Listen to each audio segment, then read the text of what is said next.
Aygün Kazımovanın hissə, hissin də Aygün Kazımovaya olan sevgisini hamı bilir. Biz dəfələrlə efirdə də bir-birimizə olan sevgini demişik. Bəzi insanlar var ki, zövq alır, intriqa ilə bəslənərlər.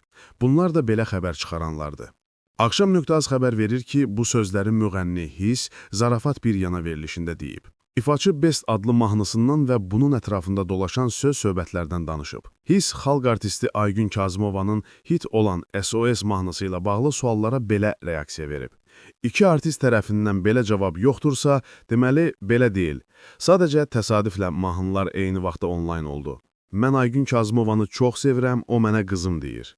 Aygün Kazımova show biznesin atasıdır. Müqayisə yoxdur, hər kəsin öz yolu var. Aygün Kazımovanın öz janrı var. Adamın mənim yaşım qədər təcrübəsi və sənəti var. Hiss mahnısı haqda bu mahnıda demək istəyirəm ki, bizim 2000-ci illərdə görüb böyüdüyümüz bestlər Aygün Kazımova, Faiq Ağayev, Röya Ayxan, Tünzalə Ağayeva, Niyaməddin Musayev, İlhamə Quliyevadır. Mahnının sözlərini onların dili ilə oxumuşam sözlərini əlavə edib.